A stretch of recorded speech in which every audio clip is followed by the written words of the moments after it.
नमस्कार, मैं हूँ डॉक्टर ईशान्या राज, नैदानिक मनोवैज्ञानिक, और आज मैं आपके सामने एक गंभीर मुद्दे पे बात करूँगी। हालांकि ये हमारे मानसिक स्वास्थ्य से जुड़ी ऐसी परेशानी है जो अभी तक आज के युग में भी कई लोग इसको एक्सेप्ट नहीं कर पाते हैं, समझ नहीं पाते हैं, और जिसकी वजह से वो गंभीर परेशानियों का सामना करने लग जाते हैं। आपने सुना होगा कि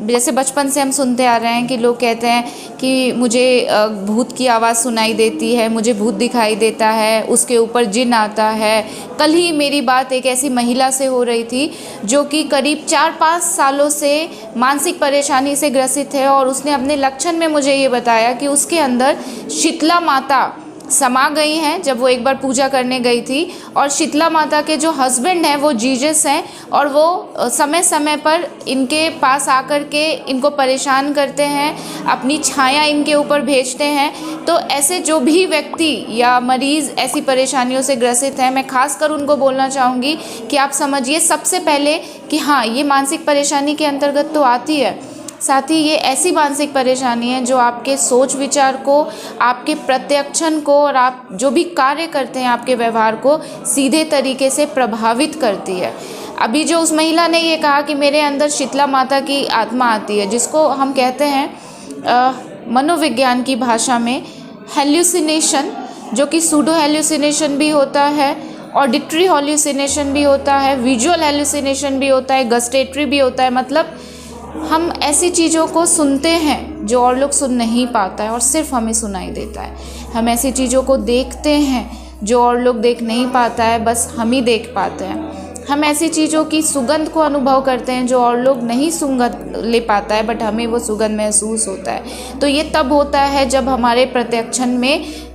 विकार आ जाता है, सही तरीके से हम प्रत्यक्षण नहीं कर पाते हैं, और फिर लोग इसको ऊपरी साया समझने लगते हैं। और जिस महिला के बारे में मैं आपको बता रही हूँ, वो 3-4 सालों से बाबा के पास में जा रही है, पंडित के पास में जा रही है, हर एक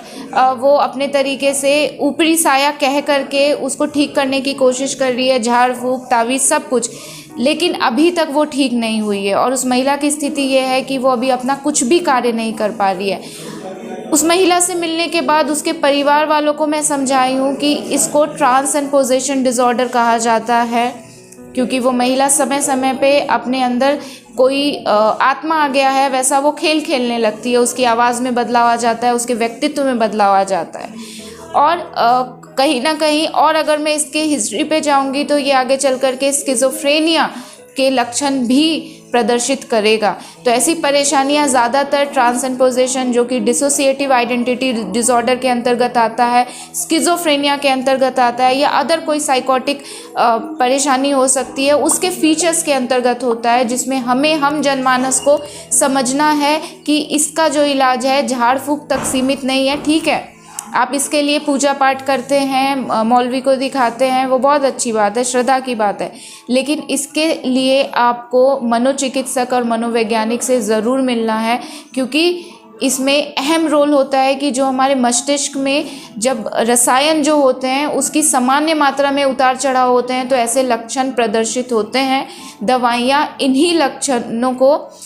उन न्यूरोकेमिकल्स की जो मात्रा होती है, सामान्य करके कंट्रोल करता है। तो ये बायोलॉजिकल लेवल पे होता है जो कि बाहर से कंट्रोल नहीं हो सकता, और इसमें दवाइयों की जो अहमियत होती है बहुत अहम होती है। बाकी का जो बचता है 50% वो होता है मनोवैज्ञानिक तकनीकों पे आधारित मनोचिकित्सा के द्वारा ठीक करने की कोशिश, जिसमें कि ज़्यादातर केसेस में देखा जाता है कि जब हम किसी तनाव का सामना करते हैं और उस तनाव के ऊपर में हम कोई हेर फेर नहीं कर पाते हैं, तब हमारा जो अचेतन मन है उसमें दमित जो इच्छाएं हैं, जो विशेज़ हैं, नीड हैं, जो ट्रॉमा हमने अभी तक अपनी ज़िंदगी में झेला है, वो कहीं ना कहीं वहाँ पे जमा होकर के, इकट्ठा होकर के ऐसी परेशानियों को प्रदर्शित करता है। तो ये जो लक्षण होते हैं ये शारीरिक होते हैं, बट इसका जो कारण होता है वो मनोवैज्ञानिक होता है। तो मनोवैज्ञानिक चिकित्सा पद्धति के द्वारा कैसे आप अपने तनाव को हल कर सकते हैं, इन परेशानियों के साथ कैसे सामंजस्य बिठा सकते हैं, और वापस से आप अपने सोच विचार, मन मिजाज और व्यक्तित्व में सकारात्मक परिवर्तन लेकर के आ सकते हैं, इसका इलाज किया जाता है। क्योंकि ऐसी कई महिलाएं हैं या ऐसे कई पुरुष हैं जो आप आज भी इन परेशानियों से ग्रसित हैं, बट वो मनोवैज्ञानिक के पास या मनोचिकित्सक के पास दिखाने नहीं आते हैं, क्योंकि उनके अंदर इस परेशानी को स्वीकारने की शक्ति नहीं होती है, वो नहीं समझ पाते हैं। अगर मान लीजिए उन्होंने स्वीकारा भी तो उसको इसी इलाज में लेकर के जाना है, इसी पद्धति के द्वारा इसका इलाज करना है, वो आगे इस पद्धति को चुन भी नहीं पाते हैं। तो इसको सबसे पहले स्वीकारिए,